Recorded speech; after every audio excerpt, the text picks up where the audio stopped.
Hello दोस्तों, welcome back to favourite channel Forest Blaster. मैं हूं आपका होस्ट रवि जी। बात कर लेते हैं जी मंडे की।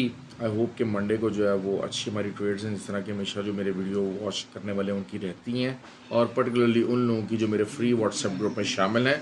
फ्री व्हाट्सएप ग्रुप शामिल मैं बताता चलूँ कि everybody can join, it's totally free. हर कोई ज्वाइन कर सकता है, कोई ज्वाइनिंग फीस नहीं, कोई मंथली फीस नहीं है। It is not just a signal group, it is an analysis group.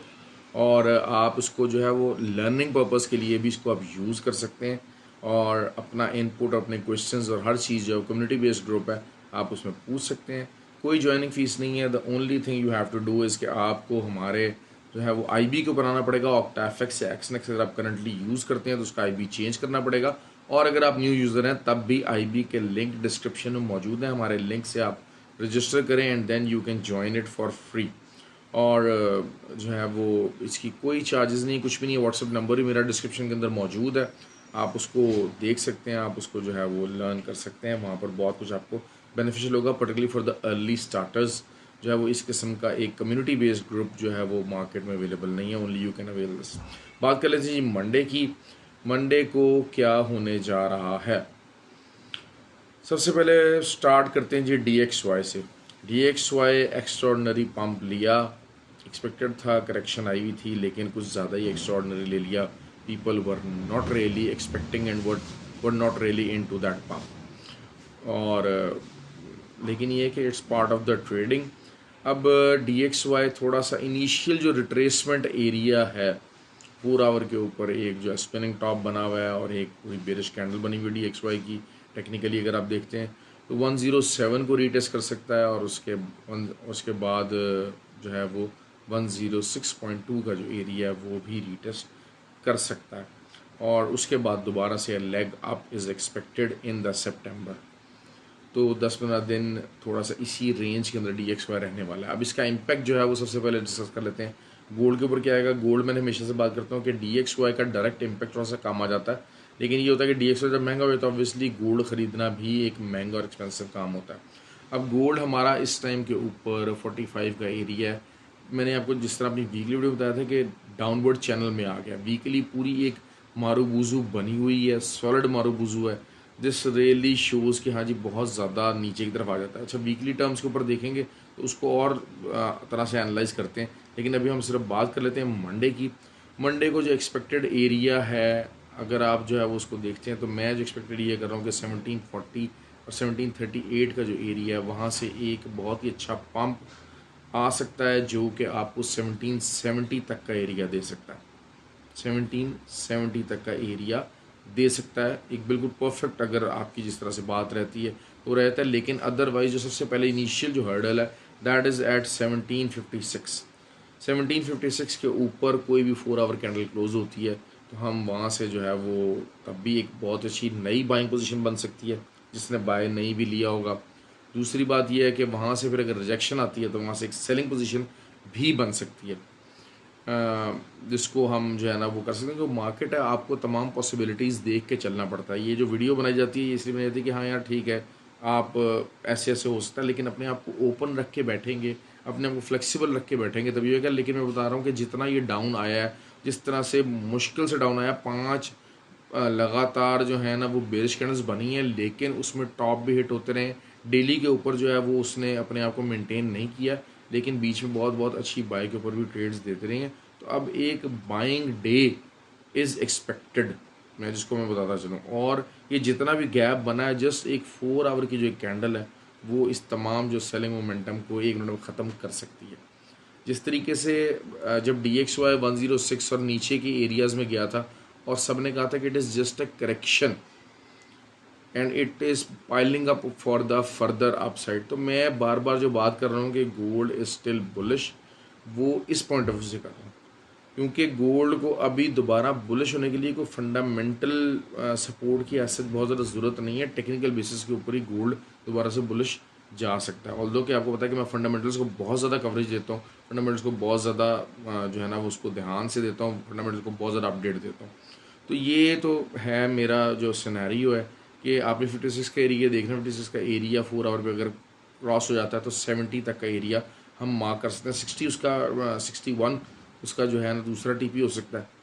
अगर आप मतलब जैसे 41 से जो है वो हम उठाते हैं तो 56 can be the TP1, then 60 and then 70। तो ये 3 एरियाज बाइंग साइड के ऊपर देख रहे हैं। बेरिश साइड के ऊपर बहुत ज़्यादा 56 से अगर आप लेते भी हैं, मार्केट सेलिंग की तरफ अगर जाती भी है, रिजेक्शन होती भी है, तो that will just another retest to the 40, that's it. मेरा तो अंदाज़ा यही है कि दोबारा से अगर 56 पर जाती है और फिर वहाँ से रिजेक्शन होती है तो दोबारा से मार्केट सेलर्स को फंसाएगी। वहाँ पर लोग दुनिया सेलिंग में बैठना चाहेंगे, सेलिंग की तरफ बैठना चाहेंगे और मार्केट फिर वहाँ से बाइंग की एक लेग पूरी उठा सकती है। और अगर जो है वो मॉर्निंग का जो सेशन है मंडे को, ऑब्वियसली वॉल्यूम वगैरह भी कम असर करता है। मंडे को अगर 4 5 6 7 घंटे जो है 4 आवर्स की जो है वो 2 3 कैंडल्स ऐसी बनती हैं जिसमें 40 ब्रेक नहीं होता, तो देर इज़ हाई पॉसिबिलिटी कि market will go straight bullish. तो मैंने आपको अपना व्यू वर्डिक्ट दे दिया है। मार्केट को हर देखने के तरीके हैं, सारा कुछ है, हर चीज़ है। तो लेकिन ये होता है कि ग्रुप के व्हाट्सएप ग्रुप के अंदर मैं उसको चेंज कर लेता हूँ, उसको बता देता हूँ अगर थिंग्स आर चेंजिंग। वीडियो बनी हुई है, जाहिर बात है चीज़ों को एरियाज़ को मार्क करके बनती है। उस एरिया के ऊपर रिस्पॉन्ड नहीं आता, सिचुएशन को डिफरेंट हो जाती है, फंडामेंटल्स कुछ आ जाते हैं तो और चीज़ हो जाती है। ऑयल की बात करते हैं। ऑयल जो है वो की जो डेली के ऊपर जो कैंडल है, एक बहुत ही 2 3 जो है ना उसने 2 बुलिश कैंडल्स बनाने के बाद जो तीसरी है वो आप ये देख लें कि एक डॉजी कह लें। बहुत ज़्यादा अप ट्रेंड तो नहीं है, डेली के ऊपर अप ट्रेंड स्टार्ट नहीं हुआ, डेली या 4 आवर के ऊपर अप ट्रेंड नहीं है, लेकिन एक वही बात है कि बेरिश कैंडल्स के साथ एंड हुआ हुआ है और आप उसको डॉजी कह सकते हैं। लेकिन ऑल्दो कि it is not in the some kind of a trend, लेकिन इट शोज़ कि जनाब सेलर्स आर देयर। और अगर ऑयल जो बात है, oil is totally in the bearish scenario. अगर ऑयल को अपना बेरिश सिनेरियो ब्रेक करना है तो 94 से ऊपर 4 आवर कैंडल की क्लोजिंग देनी है। अगर 4 आवर की कैंडल कोई क्लोजिंग 94 से ऊपर आती है तब आप कह सकते हैं कि हाँ 98 and 99 is the next target, जो कि बहुत मुश्किल है। मैं बता दूँ आपको बात, आप ऑयल सेल करें, मैं बार बार 84 के एरिया को मार्क किए बैठा हूँ। यहाँ पर ट्रेड्स ऑन है, सेलिंग की ट्रेड्स ऑन है। जो नहीं कर सके हैं, एक अच्छी जगह पे मौजूद है ऑयल, दोबारा से आप सेलिंग की ट्रेड्स लगा सकते हैं and you can earn good profit in the selling in the oil area. Euro USD की बात करता हूँ। यूरो यूएसडी मैं आपको बता रहा हूँ बार बार कि इन एरियाज़ में नहीं मिलेगा, इन एरियाज़ में नहीं मिलेगा। 100-200 पिप्स यूरो यूएसडी में कुछ नहीं कहते। अगर आपने लॉन्ग टर्म भी होल्ड करना है तो दीज आर द एरियाज़ जिसके ऊपर आप लाजमी इनको बाय कीजिए। यहाँ से अच्छा प्रॉफिट आपको 2 3 महीने में, 4 महीने में आने वाला है, क्योंकि वही बात है कि दुनिया बॉटम हंटिंग करती है। दुनिया कहती है जी हमें बॉटम बता दें, दुनिया कहती है जी हमें टॉप बता देंगे, हम टॉप से सेलिंग करें। तो euro is around its bottom area. Euro में 100-200 पिप्स, 300 पिप्स अगर आपको होल्ड भी करना पड़ता है तो कोई ऐसी बात नहीं, कोई ऐसा तूफान नहीं है। अगर आपका छोटा अकाउंट भी है, सारा कुछ भी है, तो आप एक आधी मिनी भी रख के अगर डाल देते हैं तो $200-300 अगर आप फंसाते हैं। लेकिन बात वही है कि 6 महीने के बाद अगर आप उसको 1.18 का जो एरिया है वहाँ पर भी अगर निकालते हैं तो आप देखें कि how much you can earn. तो ये हो गई बात यूरो की। जीबीपी की बात कर लेते हैं। जीबीपी मेरे ख्याल से जो है ना वो कल, क्योंकि जो मैं एक्सपेक्ट कर रहा हूँ कि DXY रिट्रेसमेंट लेगा थोड़ी, तो उसमें जीबीपी भी बुलिश जाने के चांसेस हैं। येन जो है वो येन यूएसडी वो नीचे की तरफ जाने के चांसेस हैं। तो this is how I am seeing the market. और DXY को देख रहे हैं तो इसी में इसके मुताबिक ट्रेड कीजिएगा। DXY को लाजमी देखा करें, सिर्फ एक अपने पर्टिकुलर फंडामेंटल्स को लाजमी देखा करें। मैं आपको बार बार बात करता हूँ कि सिर्फ एक पर्टिकुलरली चार्ट को जो है ना वो चीज़ों को देख के ट्रेड करना, ट्रेडिंग इतनी सिंपल नहीं रह गई है। ट्रेडिंग में आपको शेर की तरह जनाब जो है ना वो खामोशी इख्तियार करनी है, सहना है, टाइम को करना है, दुबक के आपने अपने जो है ना इर्द गिर्द का जायज़ा लेके रखना है और उसके अलावा नज़रें अपनी चारों तरफ गाड़ के रखनी है। चाहे वो फंडामेंटल्स हों, उनका इम्पेक्ट हो, चाहे वो दूसरी करेंसी पेयर्स हो, चाहे DXY हो, चाहे ताइवान न्यूज़ हो, चाहे रशिया न्यूज़ हो, ये 24 आवर अलर्ट रहने का काम है।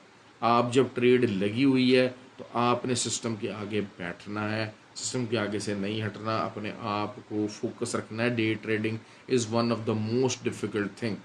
हम लोग मसला ये है कि डे ट्रेडिंग से ही स्टार्ट लेते हैं, डे ट्रेडिंग की बात करते हैं, डे ट्रेडिंग सबसे आखिर में करने वाली चीज़ है। बहुत बड़े बड़े एक्सपर्ट जो है ना वो भी डे ट्रेडिंग में आके रह जाते हैं। बड़े बड़े जो है ना वो ट्रेंड ट्रेडर्स होते हैं, उनको भी डे ट्रेडिंग में लॉस हो जाता है। तो ये चीज़, इसको आप समझें, इन चीज़ों को समझें, इसमें एफ़र्ट डालें, जितनी एफ़र्ट डालेंगे और एफ़र्ट अच्छे जो लर्नड लोग हैं वहाँ से डालिएगा। ये इधर की वीडियो पकड़ी, उधर की वीडियो पकड़ी, 2-4 लाइनें लगाई, इस तरीके से ट्रेड्स बता दी, ऐसे नहीं है मार्केट ऐसे नहीं है। Trading is not that simple thing. To earn profit in this field you have to be extra learned. बहुत मेहनत की ज़रूरत है। जो मेहनत नहीं कर सकता वो इस फील्ड में मत आए। ओके जी, हैव अ गुड डे। ख्याल रखें अपना। मुझे लाइक और जो है कमेंट्स लाजमी कीजिएगा। वीडियो पसंद आए तो जो है वो गाइड करते रहिएगा क्या क्या चीज़ और इसमें ऐड होनी चाहिए, कैसे होना चाहिए। ओके जी, ख्याल रखें अपना। Thank you.